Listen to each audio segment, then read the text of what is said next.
If somebody else comes along and poach, fine. That's fine. But I am not going to reward him for something that he hasn't achieved yet. The only thing that matters is the World Cup. That is what he was hired for. This is a World Cup in the United States. It's different, okay? It's important. This matters more.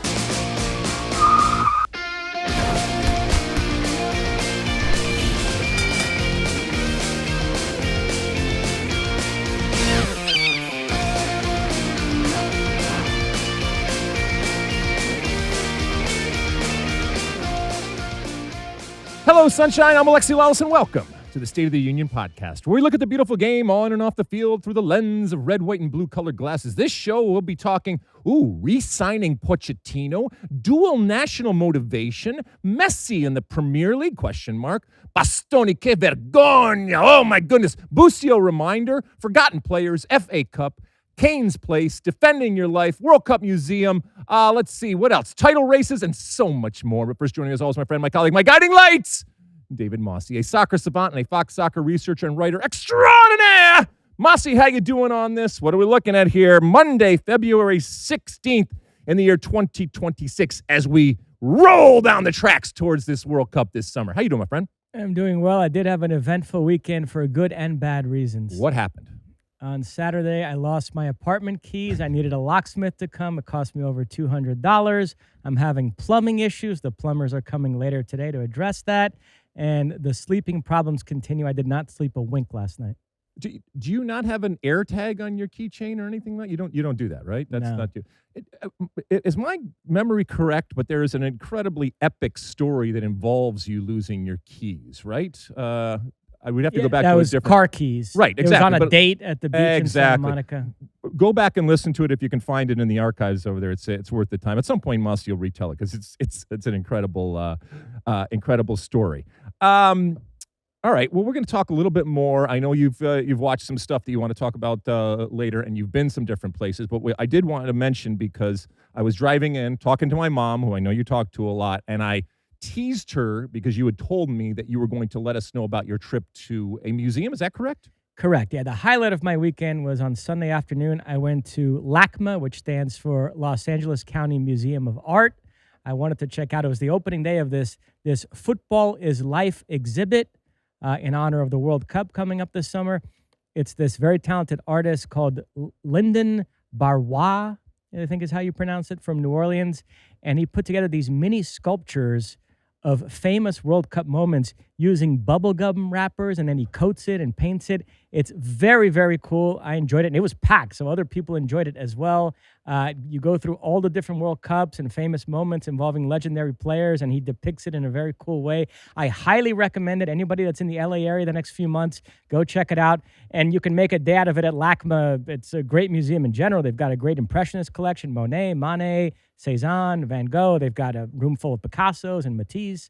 Wow. I highly recommend. Living up to your reputation Now, as the most I interesting person in the world. I must say, I'm not museum people's favorite person because I spot mistakes that nobody else Here we would. go. Yeah, in the descriptions for each moment, I did catch some mistakes. They had the 74 World Cup final as taking place in Berlin. It was actually Munich. And then they had this Paolo Rossi moment from the 82 World Cup, which was clearly meant to be from the Brazil second round game when he scored a hat trick because the opposing player was wearing a Brazil jersey, but they labeled it as having been from the final against West Germany, which he did score in as well, but it was the wrong game. And then the big one, 2014 Brazil-Germany semifinal, they had the score of the game as 0-0 and Germany winning 7-1 on penalties, which is impossible, first of all. But boy, do I wish that was the case, that match had ended 0-0 and Germany won on penalties. It was, in fact, 7-1 in regulation. There might have been other mistakes, too, but those are the only ones. Listen, even in the art world, you need somebody to go over things with a fine-tooth comb. How many different, exhibits are there? I mean, how many 20 or so. 20 different, okay. And then they have this big Messi and Marta hanging off the wall, all sculpture put together with also bubblegum wrapper. So, again, very, very cool. It's one room. You can go through it in like 20, 30 minutes, and you get a lot of World Cup history in there. Awesome. That is wonderful. All right, my friend, producer Trips put together a hell of a show. You ready to light this candle? Let's do it. Where shall we start? We're going to begin with a wild derby d'Italia. Inter knocked off Juventus in a back-and-forth affair. In the first half, Cambiaso scored an own goal and a goal, so it was 1-1 at the break. Then second half, Esposito, who's a very good young striker, by the way, made it 2-1 Inter. Then Locatelli 2-2. Then Zielinski in stoppage time 3-2. There was some major refereeing controversy we'll get to in a minute, but let's do Weston McKennie first. He assisted the second Juve goal by Locatelli. He continues to produce. Yeah, he was wonderful. I mean, his first assist, I think, is, if there's, they all count the same, but better in terms of him recognizing the situation. And by the way, before that first assist, it might have been like 5 minutes before, he had a really, really good opportunity off a header, ended up not going, didn't get the direction that he wanted. But again, his ability to ghost in from deeper lying positions and make himself dangerous in the box is something that I think Mauricio Pochettino in the U.S. Is going to use. In this case, he put in a wonderful assist for that first goal, caught Inter napping. The second one he didn't know a whole lot about, but he was just constantly active. And again, we've talked about how great a season and certainly how great a moment Weston McKennie is in right now, and hopefully that he takes it in to the summer. But this, even if you weren't watching for Weston McKennie, this was just a wonderful, wonderful game to watch. All sorts of drama, back and forth, good goals, two very, very good teams. From a Juventus perspective, points that they can ill afford to drop. And so, ultimately there was also a lot of screaming and yelling at the end, given the result. Yeah, Juve played the entire second half down a man because late in the first half, Kalulu was sent off. He was already on a yellow. He picked up a very soft second yellow after brushing past Bastoni. Bastoni made a meal of it, and then Bastoni celebrated Kalulu getting the red card, which incensed Italian pundits. Some are suggesting he shouldn't be called up to play for Italy in March in the European World Cup qualifying playoffs.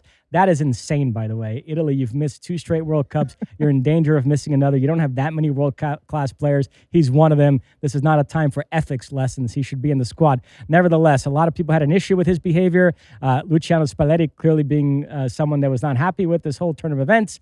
If you're watching this, you can see video there. He went after the referee in the tunnel. So ugly scenes at the San Siro. Our friend Giorgio Chiellini screaming and yelling, and everybody going crazy. And obviously they felt aggrieved ultimately by the score, but also by the moments in the actual game. I wasn't too, perturbed about the behavior and the reaction of Bastoni. I mean, the whole thing about not playing for the national team, that's just absolutely ridiculous, and that's just weak from a Juventus perspective. I think 2 things can be true. I think it's a foul in that he impedes him from continuing on, and not just impedes him, but impedes him in a way that shuts down what would have been a very promising counterattack at that point to go forward. So, but I can also say, does it warrant a yellow card? But in the moment when you see it, I think most people that have watched the game recognize that it's not the extent of the foul. It's what it actually does in that moment. And it's not Bastoni's responsibility to play through it. And again, we've talked about the way that different cultures view diving. And the Italian culture, oftentimes, when it's a Juventus player, and plenty of these people that are screaming and yelling would look at it and say, he did a good job. Maybe it wasn't the greatest dive in the world, but I don't get what all the brouhaha is about. Although, to be fair, the referee came out after the game and admitted he made a mistake, apologized to Juventus. I mean, he made a mistake in giving the card. Correct. Yeah, okay, that's fine. I mean, but it's still, I can even justify the yellow card if you want me to take that, if you wanted me to take that side. Again, because of the situation in that moment. All right. Again, it's not the level of foul and the physical part of it. It's what you do by stopping the momentum or even slowing down the momentum of that player in that moment in which you lost the ball and you lost it in a very, very dangerous place to enable that team to go down the other way. So and one more thing. Celebrating a red card, I also don't understand why everybody gets all aggrieved when it comes to something like that. If you believe that you earned it by the position that you put yourself in and you force the other team to break the law, I think it's okay to celebrate it. I have no problem with that either. Inter 8 points clear of AC Milan at the top of the table, but that's a little misleading because Milan have played one fewer game and they still face Inter. So if they were to win that game in hand and then beat Inter head-to-head, they could knock it down to 2. Milan on Friday won 2-1 away to Pisa. Luka Modric with the winner. Pulisic came on as a sub. You see Pulisic also found time this weekend to attend I saw that. U.S. hockey game at the Winter it's in his Olympics. backyard. I would hope, for him to figure out a way to go up there. So I'm sure he had a good time. So you mentioned Milan have a game in hand. So they could go to 56, right?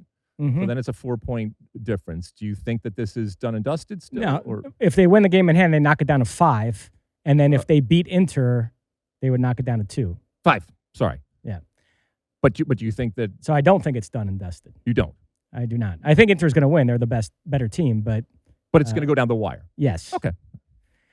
Milan, incidentally, they lost their opening Serie A match to Cremonese. They're unbeaten in 23 since then. They're having a sneaky great season, but it's being overshadowed by Inter. We'll see if they can make a run at it. Staying in Italy, dropping down a level to Serie B, Venezia hammered Cesena 4-0. One of the goals, Gianluca Buzia with a wonderful free kick past Jonathan Klinsmann. Wow. Venezia in first place in Serie B, looking to get promoted. Interesting question that Tripp included in the rundown. He said, Alexi, do you have a favorite forgotten USA player, someone that always flies under the radar, had the talent, skill, and just could never put it together, but you're like, damn, he was good? I guess he thinks Gianluca Buzio maybe fits that description. I mean, remember when Buzio was blowing up, and he was this young player that was developed in Kansas City, and what he was doing and the way that he played and his individual talent was obvious at that point. And it never translated necessarily to the national team. And he's gone on to have a good career, and I'm betting a very good experience in Italy because he's been there a number of years with this yo-yoing kind of back and forth. It's an interesting question from Tripp. So I started to think about it. And look, I'm sure out there you all have your different people that you remember from years past that broke in and came on the scene and then just as quickly kind of disappeared for a number of different reasons. Could be injury. It could be they just weren't that good. Oftentimes it's a switch to a different team, a different country, out of sight, out of mind, all those different things. So I started thinking about some different people over the years that I have been involved in the game. And some of these you will have heard of, some that you won't. Even someone like Mix Diskerud. Remember Mix Diskerud when he came on the scene and what he was doing. And so the way I looked at it was like people that you had higher hopes for, and it never ultimately materialized. Not that they were necessarily a flop. I mean, even someone like Darlington Nagbe, who never really materialized from a national team perspective in the way that we wanted. Then there's some that never materialized in terms of even just going on and being standout type of American players. I think back to guys like Steve Snow, wonderful Indiana player, who never was able to translate it to the full U.S. men's national team. Lino Di Qualo, I remember from back in the days, who worked and was a lawyer and worked for Major League Soccer. One of the great college soccer players that I have ever seen, and I thought that he would go on and be a really, really good professional soccer player, and he took a different route. Santino Quaranta, Juan Agudelo, Lee Wynn, these types of players. I'll even throw out, nobody will know about this, but I think you'll be able to relate. We've all grown up with that player that just was absolutely dazzling at a younger age. There was a guy named Dominic Bucci that came on the scene when I was at Rutgers very early on. I had never seen, out of Jersey, never seen a player with that type of skill. And, he ended up hurting his knee, and so injuries derailed him. But when I think back, they often do this when it comes to basketball. You remember seeing that guy, and oftentimes it's, out on the courts, the public courts or something like this. And it's kind of, there's a mythology to some of these players. That was what, for me, someone like Don Bucci was for me. But I'm sure everybody has those. Any come to mind for you? Well, Trip put here, same question to you, Mosse, about Brazil. Ooh. I mean, Brazil, I could sit here all day and name players with talent that for whatever reason it never quite happened for them on the world stage. A personal favorite of mine was a guy named Alex de Souza, who played for Palmeiras and Fenerbahce for many years. He had a fine career. He has like 50 caps for Brazil, but he never played in a World Cup, which is mind-boggling to me because this guy is one of the most talented players I've ever seen in my life. He just had bad timing. Both the 2002 and 2006 World Cups, he had like a little bit of a dip in form and the battle for places. He's at number 10. He was battling Rivaldo, Kaká, Ronaldinho. Timing's everything, my friend. He's my generation's Ademir da Guia. There was a guy in the 60s and 70s who, number 10 for Palmeiras, who also never happened for him with the national team because he was competing with the Rivalinos and Pelés and Tostones. And so there are guys in Brazilian soccer that got kind of lost in the shuffle. And again, sometimes it's through no fault of the player. It's just, again, the soccer gods conspired and timing and, like I said, injuries. Now, sometimes it is the fault of the player. You made poor decisions, either on or off the field. You weren't as good as everybody thought you were, and that's kind of what sports are. You know, if you could accurately predict the trajectory of each and every player, you'd win a lot of money. You'd be able to make a lot of money, but that just does not happen. And that's kind of what makes sports fun, is you never know. And just because somebody is good at a younger age or in one situation doesn't necessarily mean they're going to be able to translate that in others. I mentioned Venezia trying to get promoted to Serie A. Derby County are trying to get promoted to the Premier League. They had a big win in the championship this past weekend, 2-0 over Swansea. One of their goals courtesy of Patrick Agyemang. Derby County are into the top 6, and Agyemang in terrific form.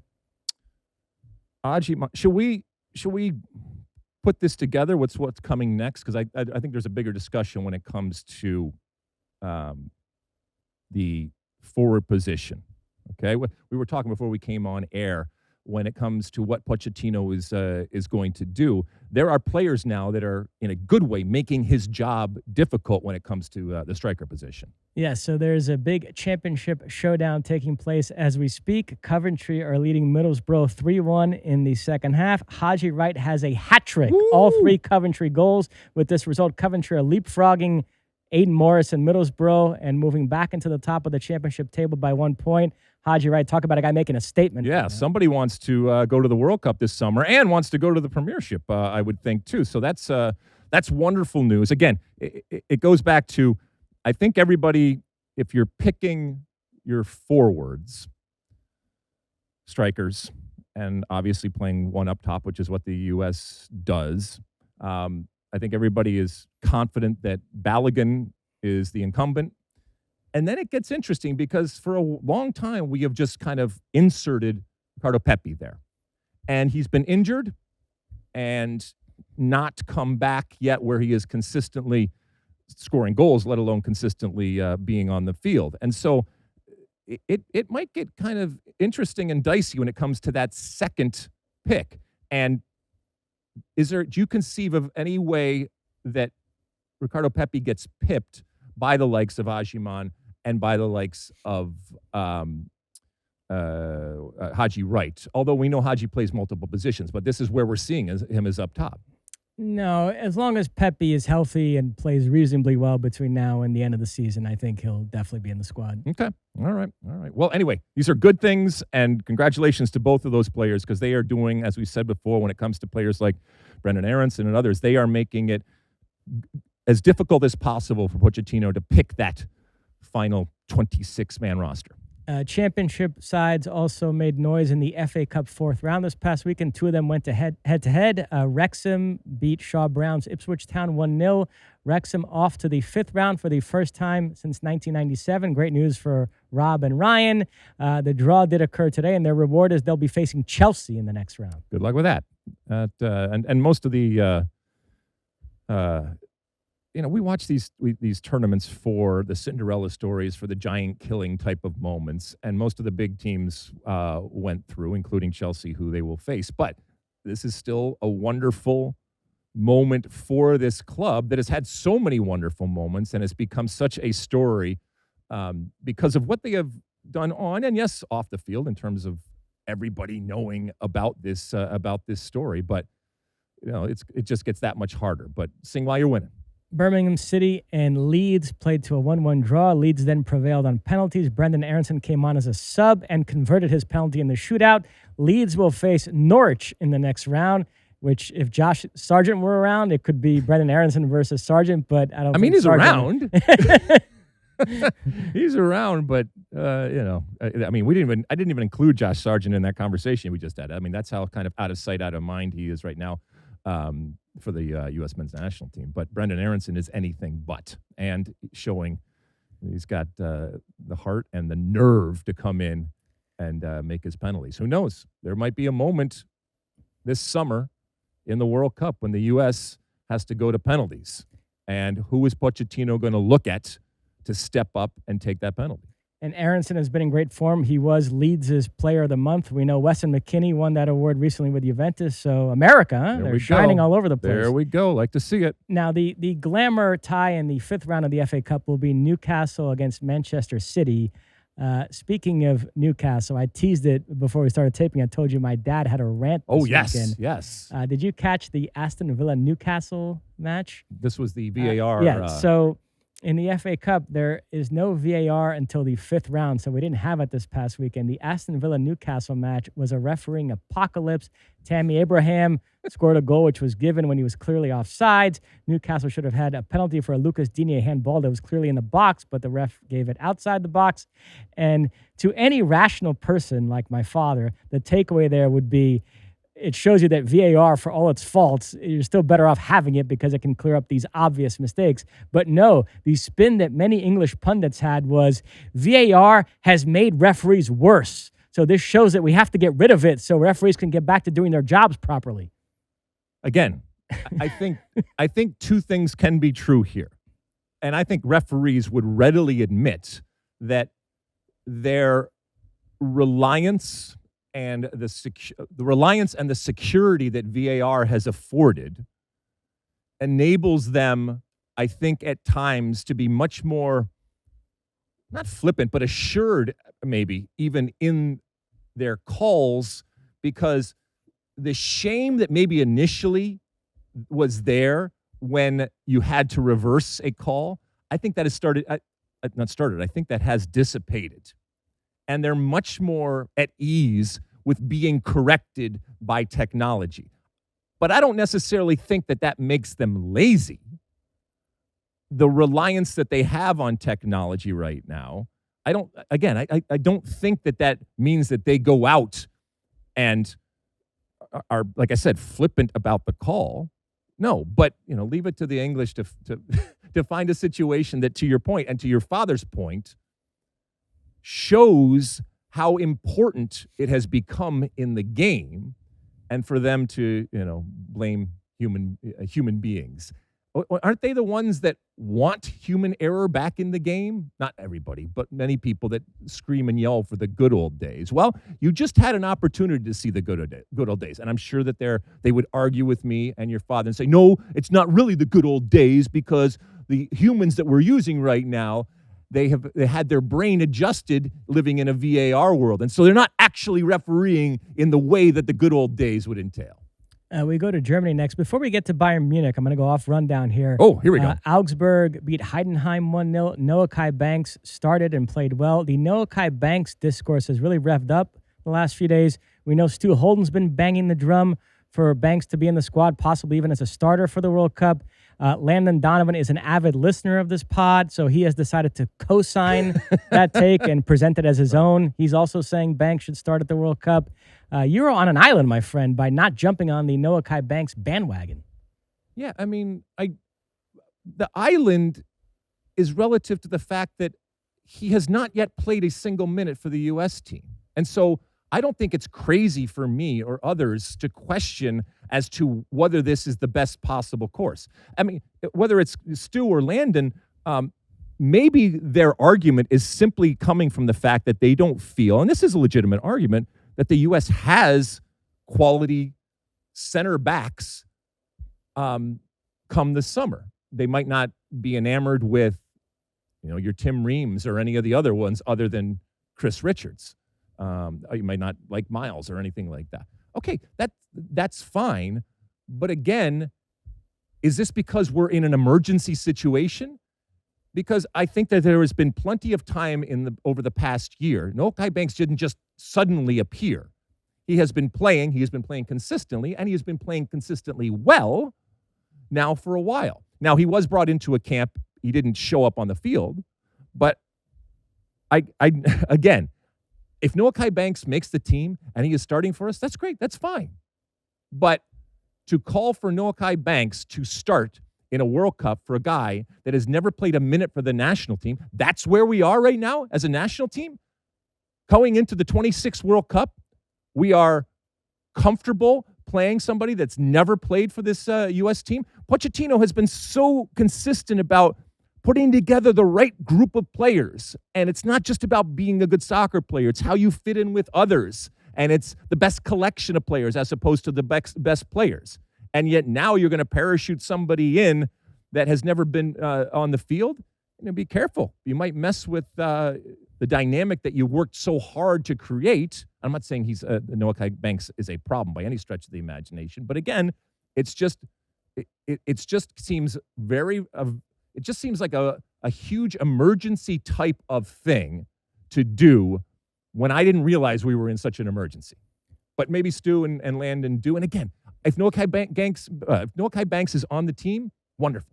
I'm going to support him 100%, and I hope he kicks ass, and I hope he comes in and doesn't miss a beat and goes on the field and shuts down the opposition and looks like he's played 50 games for the national team. That would be wonderful, but I don't think it's crazy to question whether that is prudent or even if that's going to happen. Also in Germany this past weekend, Bayern Munich claimed a 3-0 win over Werder Bremen. Harry Kane got 2, Goretzka got the other. Kane reached 500 career goals for club and country. Tripp put here in the rundown, where do you think Harry Kane stacks up among the true out-and-out strikers of this current generation? I'll let you tackle that, but I do want to say this. Stu and I had a conversation on the show a couple of months ago about this, and my opinion has not changed. I think Harry Kane has been the best player in the world this season. We've got a long way to go with the Champions League and the World Cup in the summer, but as we sit here today, February 16th, I think he is the Ballon d'Or frontrunner. He has 41 goals in 35 matches for Bayern, but it goes beyond that because this season he's really showcased his playmaking skills, especially when Musiala was out. He played more withdrawn and was pinging passes all over the field. He is the most complete center forward in the game. That's really been on display this season, so I'm a huge fan. Wonderful, wonderful player. Yeah, I mean, I'm reticent to extol the virtues of any Englishman or woman for that matter, but I will make an absolute exception when it comes to Harry Kane. So many things impress me about him. Obviously, his consistency and his talent are obvious, and they have been obvious for over a decade now. But even his move to the Bundesliga and to obviously a different country, culture, and yes, for a team that we know wins a lot of games, and therefore he's going to get an opportunity. Sometimes we forget about the whole situation that was happening at the time when it came to Spurs. He was coming to the end of his contract. Spurs didn't want to miss out on any type of value. Had he played it out, they wouldn't have gotten anything. He obviously wanted to play for a team where he was going to get consistent Champions League appearances, a team where he was going to score goals. And Tottenham wasn't going to give him the deal that he wanted or the environment that he wanted. And so they did what was right from a business perspective. But, he certainly could have gone some other places. But he chose, from an Englishman's perspective, the road less traveled. And I got a lot of respect for what he has done. I think it's made him a better player. I would venture to say even the experience has probably made him mature in ways on and off the field.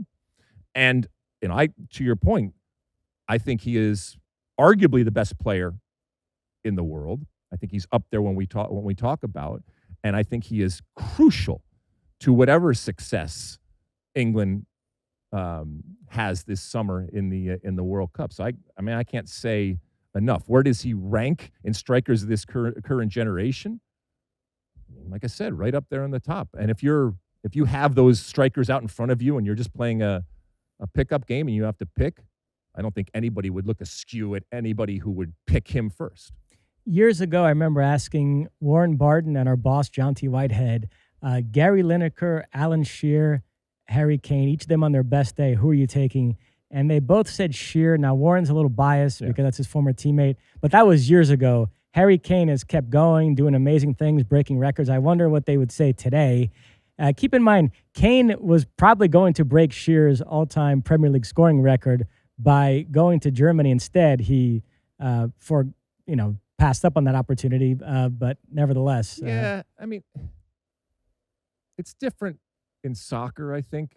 You know, when a guy has the all-time NBA scoring thing, there's no real other place that they're going to play, as opposed to soccer where, I mean, Harry Kane didn't go to a lower division or a lower competition. And so it's a little apples and oranges. I'm not saying you put asterisks. And look, Shearer is a wonderful, wonderful player. But when you are in your comfort zone, that produces good results. And I'm not saying that you should leave that. But if and when you do leave it, and then you still have great success, yeah, that to me is more important and rates higher than if you just continue the success in your comfort zone.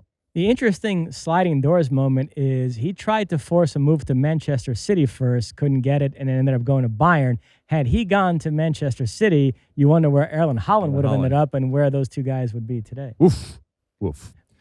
Anyway, all right, so there's our ode to Mr. Kane. Bayern, 6 points clear at the top. Dortmund deserves some credit for not allowing this to be a complete runaway. Of course, Bayern are going to win it, but Dortmund having a terrific season as well. Niko Kovac doing a good job. They've lost only one of 22 Bundesliga games so far. They're 6 points back. We'll see how much longer they can hang around. One title race, which is very interesting this season, is in Ligue 1. We go there next. There were major developments this past weekend. PSG lost 3-1 away to Rennes, while Lens hammered Paris FC 5-0. Lens have leapfrogged PSG, so they're 1 point clear at the top of the table.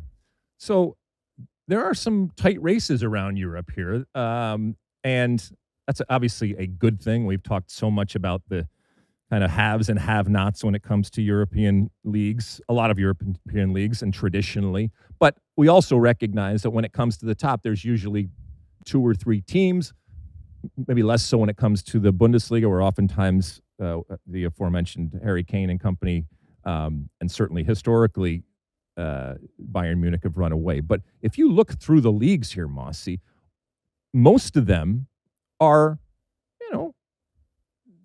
within distance to have at least 2, some of them 3 teams ultimately win. Now, it might still play out the way that we see it here. Do you want to go through these leagues and kind of look and see which ones you think actually somebody will get pipped at the end? Well, Arsenal, we know, are 4 points clear of City at the top of the Premier League. I'm going with Arsenal. You've said you still think City. I still think that there's something to be said when it comes to Man City, and that there might be some late season drama, because I'm until Arsenal do it, I think it's fair not to believe that they can. Barcelona are about to lose. They trail Girona 2-1, 90+5. If that score holds, Real Madrid would overtake them in this round. Real Madrid would be 2 points clear with 14 rounds to go. But if they, how much time is left, you said? It's 90+5. It's about to go fine. All right. But it's still, 2 points? Yeah, Real Madrid 2 points clear of Barcelona would be. So do you think they hold on? Hold serve, I guess it would be? I can't see Alvaro Arbeloa winning La Liga. I kind of still think Barcelona are going to figure it out. Wow.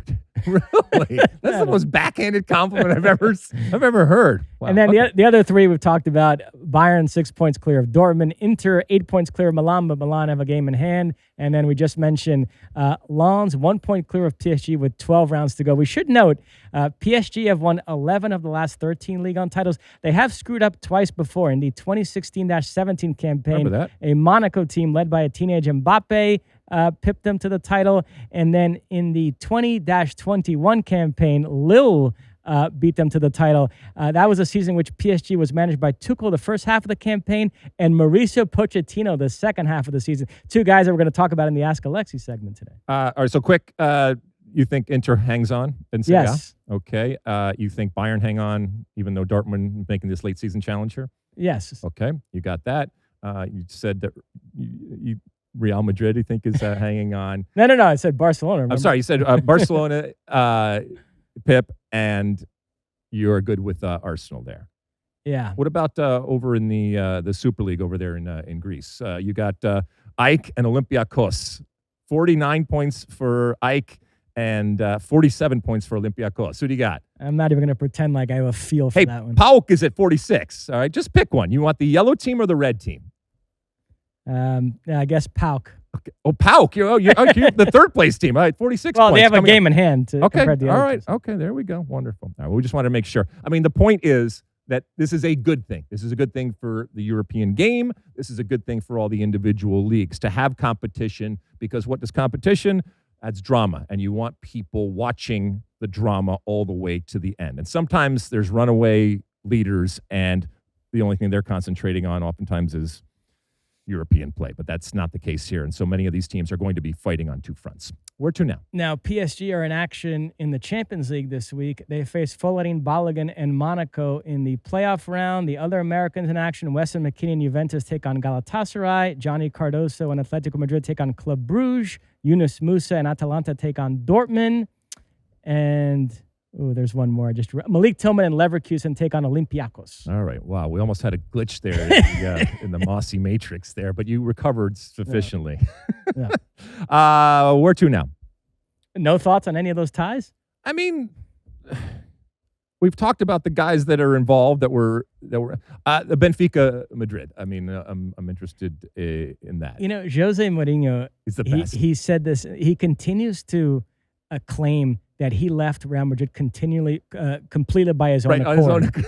And I mean, that's not what happened. They had a very disappointing third season on him. It was the most generous interpretation is it was mutual, but there's no way that it was like they were begging him to stay and he left. Never mutual. But he acts like he chose to leave, which is funny. It's not. On this side of the pond, we have a busy week in the CONCACAF Champions Cup, including a game on FS1 Thursday night we're excited about. The LA Galaxy will face Sporting San Miguelito, which is a Panamanian club. Yep. Also in action this week, you've got Nashville, Cincinnati, Philadelphia, LAFC, Vancouver. There are already 3 MLS teams in the round of 16. Inter Miami and Seattle, who entered the competition at that stage, and San Diego, who beat Pumas in the first round. So we already had an MLS over League MX triumph. Wow. All right. Well, we got all sorts of stuff coming online. We are we're recording this on Monday. This is the week when MLS returns. We'll talk more about that later on in the week. The 31st season of Major League Soccer is upon us. Kicks off this weekend. This season will include,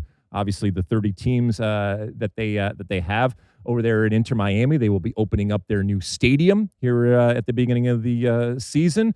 Let's see. This will be the last season that will happen in the traditional and historic form, which is, starting in February and finishing in December or spring to fall, whatever you want to talk about it, because starting in next fall of 2027, they will be on the quote unquote European calendar. So that'll be interesting going forward. Also, our friends over there at Apple have opened up an opportunity where you don't need the MLS subscription to watch MLS games. So theoretically, it is much easier for people to find. So a lot of things to look forward to, but we'll talk a little bit more about MLS later on. Just to go back to the CONCACAF Champions Cup, the overriding storyline in that competition is Inter Miami going to take care of business. I mean, they're clearly, I think, the best team in it. And, we covered MLS Cup when they beat Vancouver. In all the post-match interviews, they were stressing the fact that our priority next season is to win the CONCACAF Champions Cup. So they're going to put a lot into this tournament, so it's going to be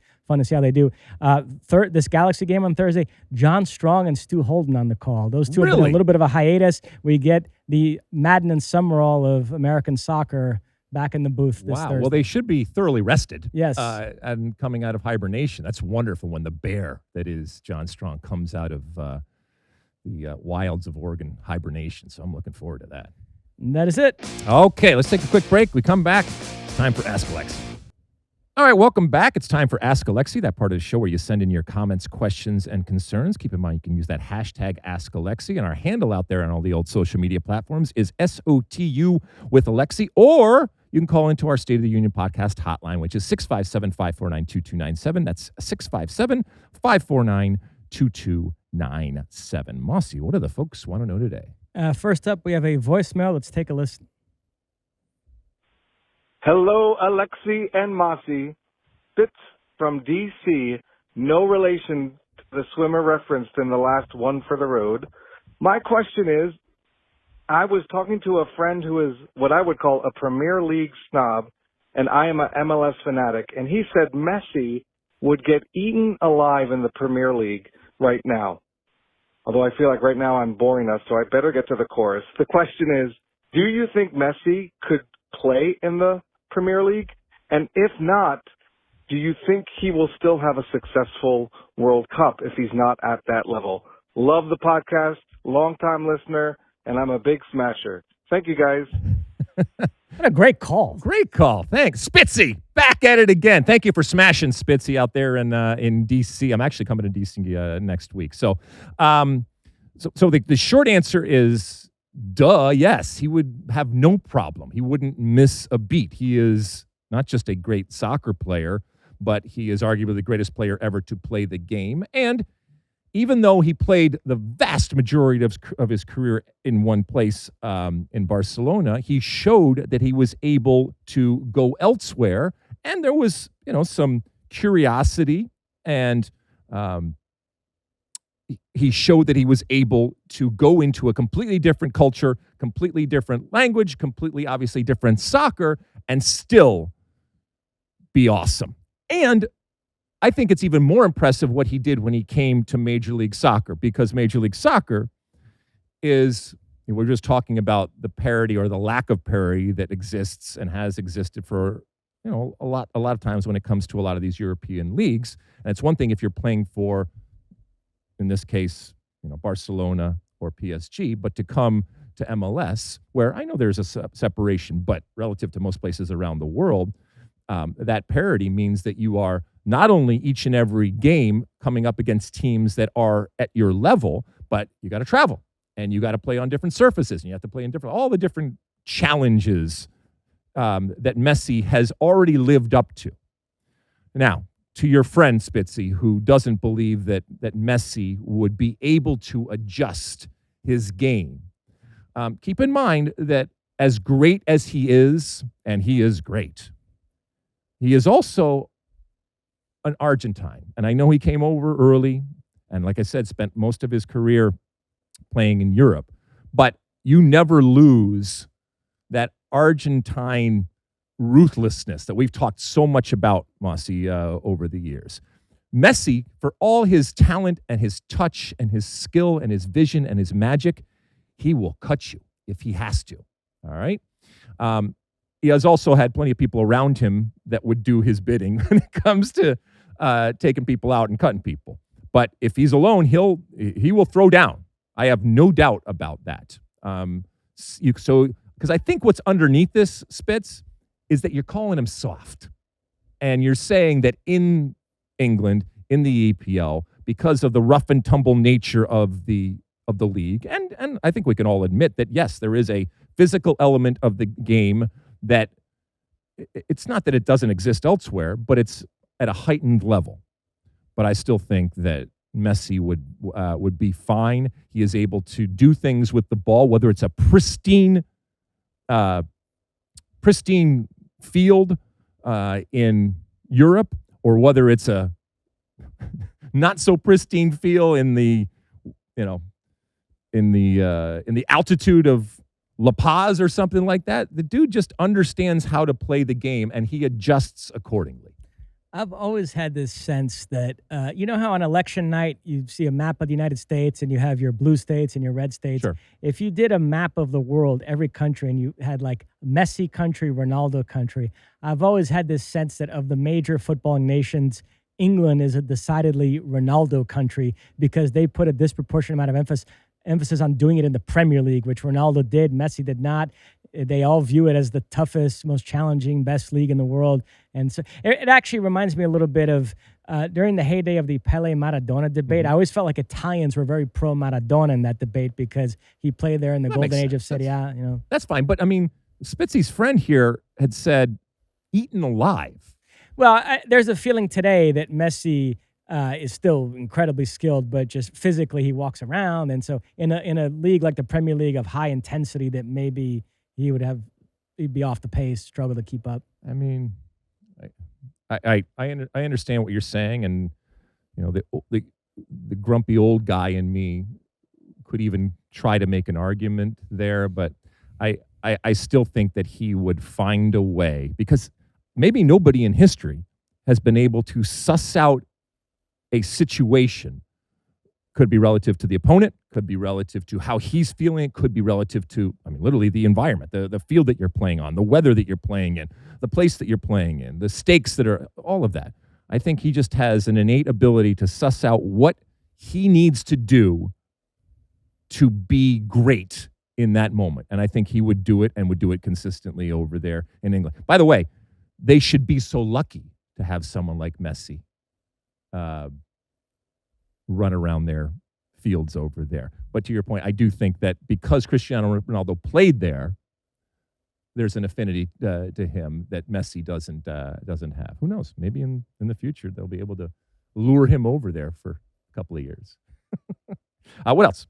Next up, a question on X. This requires a little bit of context. We had a lot of managerial news the last few days. Tottenham hired Igor Tudor to be their interim boss until the end of the season, but a lot of people think Mauricio Pochettino is going to take that job in the summer after the World Cup. Two international managers that would have been sought after by clubs in the summer were taken off the market because their federations signed them to extensions without even waiting to see what they did in this World Cup. England signed Tuchel through 2028, and it's not official, but all indications are Brazil are going to sign Ancelotti through 2030. So, we all think Pochettino views the U.S. as a short-term gig, and he'd be keen on going back to a Premier League job like Tottenham afterwards. But what if we're wrong about that, and he's loving the U.S. job? And James Handel came up with an interesting question for you. If Poch wanted to sign now for another cycle, if you were Matt Crocker, what would you do? And you answered him by saying no, he would have to prove himself at the World Cup. You can expound on that. Yeah. So my answer is a definitive no. You don't do that. Mauricio Pochettino was hired for one thing, and one thing only, and that is to be successful at the 2026 home, and that's important, home World Cup. That should be all that he is judged on. I have no problem, to be quite honest, if he continues after the World Cup. If the United States Soccer Federation and Matt Crocker and the powers that be decide that they should continue on, by the way, in which they did for Greg Berhalter and before it all blew up, if they decide after the World Cup, yes, this is a project that we want to continue, and I guess more importantly, Mauricio Pochettino is open to that and wants to do that, that's no problem. But that's after the World Cup. That decision should be made in the context, and only in the context, of the World Cup performance. Otherwise, what you're telling me is, well, it really doesn't matter, and, the ball, may or may not bounce your direction or anything like that. No, he was hired in the middle of a cycle, again, for a home World Cup, so he didn't have to go through qualifying, to do that one job. And that's where all of his focus and attention should be. And ultimately, that's what he's going to be judged upon. Now, I'm not saying that he can't do bigger things and can't be part of a project going forward, but it has to be based in his success in the World Cup. And obviously, we're not going to know until that whistle blows and the World Cup happens this summer. Now, there is the argument that you have found such a gem that you do want to tie him or her up when you are, in this moment, and that his value will only increase if what we all want to happen happens, where he is successful this summer. If somebody else comes along and poaches Poch, fine, that's fine. But I am not going to reward him for something that he hasn't achieved yet. So do it this summer, and then if you feel that he should continue on, go ahead. Put out the red carpet, and off we go. I completely understand your point. Just to play devil's advocate, the argument would be he took over beyond the midway point of this cycle, didn't get to coach in the Copa America, didn't get to coach in qualifying because the U.S. Qualified automatically as host. So it's been a very atypical cycle. And so the U.S. has had some clunky coaching searches lately. If he wanted to stay for another cycle, why not take the bird in the hand, let him do a normal cycle, and you lock up a globally renowned coach for another 4 years after this, so you don't have to worry about it. I mean, that would be. We're just gonna kick the can down the road. Just whatever. It's just the World Cup. Whatever happens, happens. We'll be fine. We'll go. No, I am that type of mentality drives me crazy. No, I want Pochettino to understand and to feel the pressure. And by the way, I think he does. I think he recognizes that. I don't want him. Now, let me ask you this. He also, if we're being honest, has had kind of a bumpy first year and a half in charge. What if he had crushed it so far? The U.S. won the Nations League, won the Gold Cup, played incredible soccer, and you felt good enough about him that he approached you right now about a deal for the next cycle, and he said, if you don't sign me up now, then I am going to go take a club job. Would you take the bird in the hand then? Is there something he could have done up to now that would have been so impressive that you would have said, you know what, without even waiting to see what you do in the World Cup, I'm sold on you, let's lock you up for another cycle, or no? There is absolutely nothing that Mauricio Pochettino could have done leading up to the World Cup that would make me want to sign him before the World Cup. I know we scream and yell about all the friendly games and why is he doing this and why is he bringing in this player and why is he making this choice and all that kind of stuff. That's all fine and well. The only thing that matters is the World Cup. That is what he was hired for. And if I'm wrong, if he was not hired for that, then please tell me, U.S. Soccer, and we can have a completely different discussion. So this is hurting my little brain. Just to address the two other coaches that did get extended. In Tuchel's case, he took over England in January of 25, obviously with an eye towards this World Cup, but also England are the primary hosts of Euro 28, which we have on our air. We're excited about it. There's also games in Cardiff, Glasgow, and Dublin, but the finals at Wembley. England have been runners-up at the last two Euros. So I think it makes some sense to turn this into kind of a 3.5-year project with an eye towards both because those the tournaments major in your area, in your continent, in your zone of influence. Because so you're unhappy with all these extensions? No, you're making my point. This is a World Cup in the United States. It's different. Okay, it's important. This matters more than the World Cup that's coming next. This is the only thing that matters right now. And then, so if you're going to hire Tuchel because there's a European championship that's really important and it's by location and that's where we're really focusing on, okay, fine. But the World Cup's not in Germany. And then in Carlo Ancelotti's case, I'm very happy with this news. I hope it happens because he took over the latest out of anybody in June of 2025, 12 months before the World Cup. And there's a sense that, it's the first time Brazil have ever hired a foreign coach. And to get a guy of Ancelotti's level and just have it be this quickie one-year thing, let's actually see what that looks like, giving him a normal cycle on top of this. So I am happy with this decision. What if they go out in the group stage? By the way, best third-place teams go. What if they go out? What if Brazil has the worst World Cup ever and they go out in the group stage? Oh, but don't worry. You have to trust the project. Oh, this is a long-term thing. Oh, this is our first foreign manager, blah, blah, blah, blah, blah. I don't understand this at all. This makes no sense to me at all.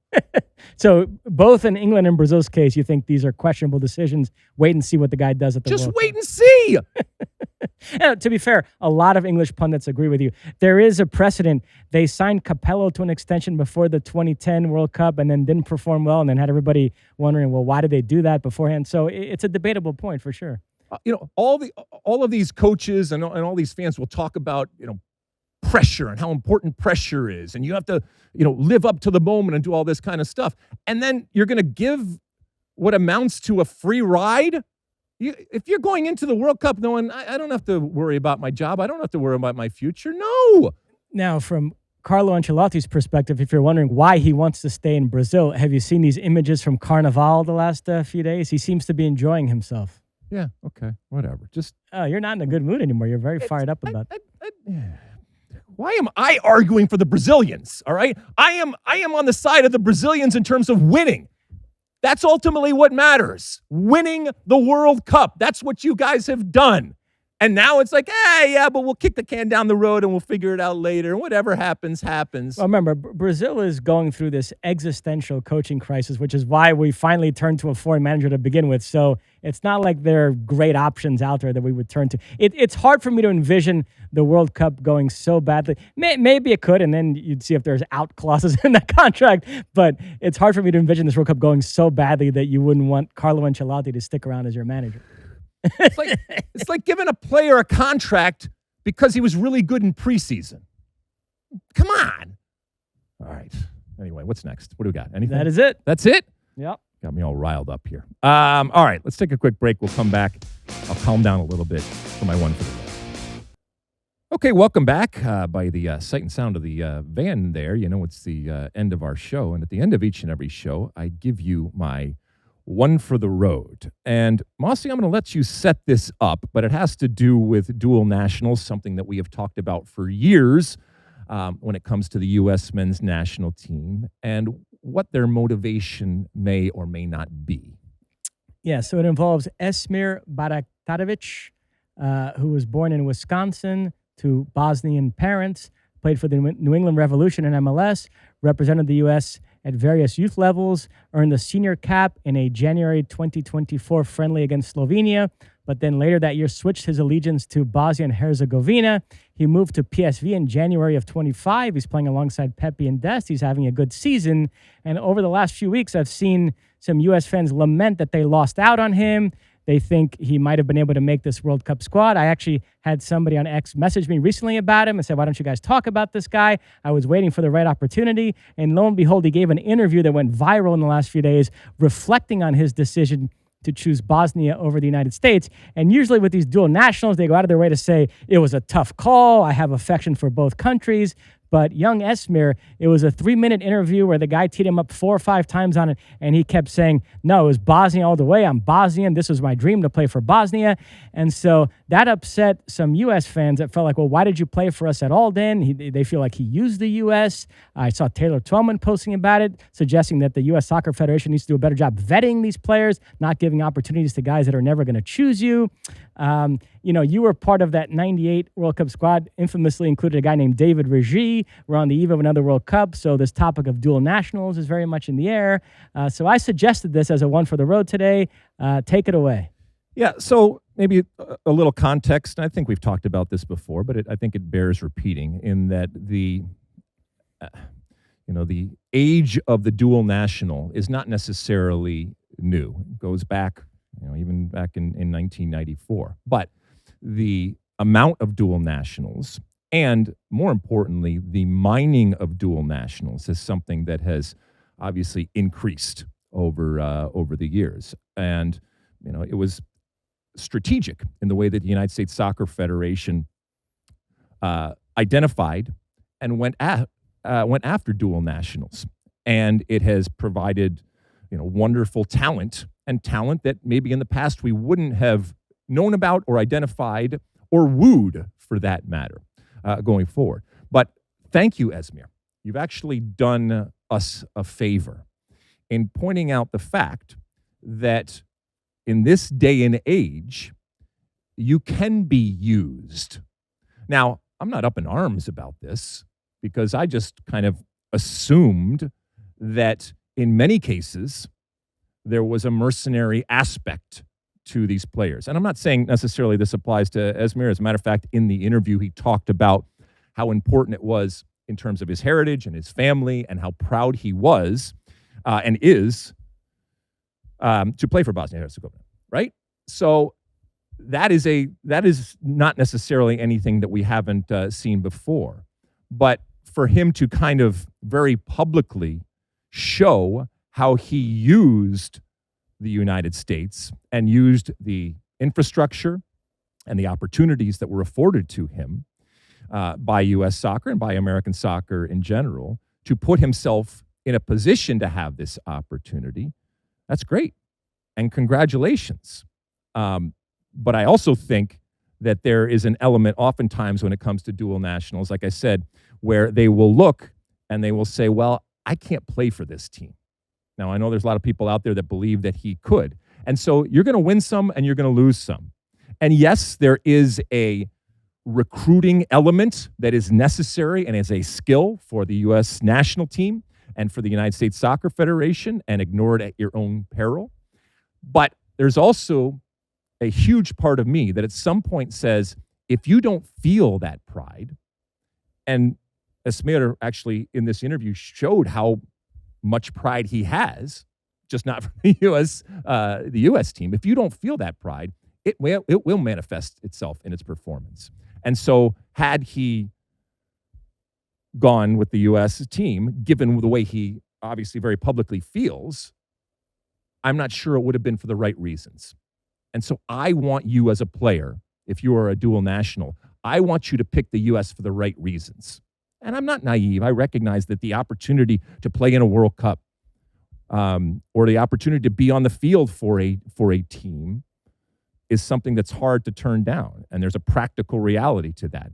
But after all the winning and the losing and the opportunities that you have, there has to be something you feel when that song plays and you put your hand over your heart and you look out and you think back in that 90 seconds of how you got to stand there.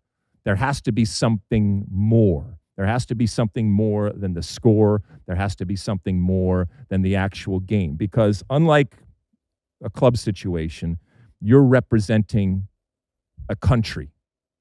And maybe I'm old-fashioned, but I think that trumps everything.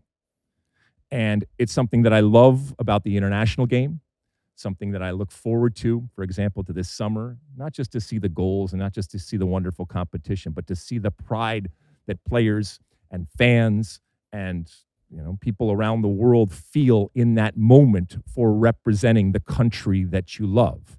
And look, my father's Greek, and I recognize sometimes there's a push and pull, and sometimes it's a very difficult type of decision. But again, I'm not bent out of shape when it comes to someone like this. He's a younger player. Maybe he could have said different things in the interview, but I love the fact that he was incredibly honest. I also don't think that it's a problem for the United States Soccer Federation. As I said before, you can lead them to water, you can't make them drink. And at some point, you have to say, okay, we've done all that we can to show you why we think this is the path for you to play for the U.S. And if you don't want to do it, fine. You're also not assuring players, and you got to be really, really careful that you're not assuring them of things that you can't deliver. You are not promised playing in a World Cup. Not even promised necessarily playing on the team. And so, ultimately, I wish him well. I don't think that we should feel as used as many people out there want to make you believe. But maybe this is just a reminder that when you're going through the process of recruiting and assessing these players, we have to really, really make sure that they feel something that goes beyond the actual game. And I know that's difficult, but I think it's absolutely vital to be able to do that in order to have a good player that is ultimately going to make the team better. There's a win some, lose some element to these dual national battles, but I would say the U.S. has come out far ahead the last few years when you think about Balaga and Anthony Robinson, Sergiño Dest. Yunus Musa hasn't turned out to be quite the player we thought, but nevertheless, I mean, there's some, Obed Vargas, the guy we talked about recently, that's a loss that, would have been nice to have. Maybe this kid, Esmir, but I still think on balance, the U.S. has done pretty well when it comes to dual nationals. By the way, if you want to see what the U.S. missed out on, we are covering the European World Cup qualifying playoffs in March. One of the matches on FS1, also called by John and Stu, will be Wales versus Bosnia and Herzegovina. That's in Cardiff. That's in the same path as Italy, who faced Northern Ireland in Bergamo. So if Italy and Bosnia and Herzegovina both win, to bring this pod full circle, we could have Esmir Baraktarovic going up against Alessandro Bastoni, the cheater, the disgraceful. The cheater. My friend, did you watch anything you want to mention out there? I know you mentioned going to the museum, but is there anything TV-wise that you want to mention to the folks? On the TV front, I tell you, Sunday nights on HBO, pretty good right now. Both Industry and Night of the Seven Kingdoms throwing 99-mile-an-hour fastballs. It was the penultimate episode of Night of the Seven Kingdoms this past weekend. Terrific. I can't wait for the finale next weekend. That's the Game of Thrones spinoff. Very excited about that. I'm kind of in a desert right now when it comes to what to watch. I find myself clicking through and either seen it or no interest. Nothing really jumps on the front page when I pull up these apps. By the way, can we hop back to dual nationals for 1 sure. second? Have you seen this controversy involving this Brazilian skier, Lucas Pinheiro? So he won a gold medal. It was reported to be Brazil's first ever gold medal at the Winter Olympics. A huge deal. Everybody was posting about it. But he's somebody who was born in Norway to a Norwegian father, Brazilian mother, represented Norway first and switched to Brazil. And so some people are questioning whether he's authentically Brazilian, whether it counts or not. So this conversation is in the air, even with other sports like skiing in the Winter Olympics right now. Well, this switch where they're playing in multiple Olympics on different countries, that's like from a soccer perspective, wait, what's going on? Although Johnny Infantino did muse once about allowing that in soccer, somebody playing a World Cup for one country and then the next one. You can't. No, the only thing that the double touch from the Canadians over there when it comes to curling, that's the thing that's going on now. It's not like they, use drones or anything like that. By the way, last thing for me today. On Saturday morning, I mentioned I went out. I lost my keys.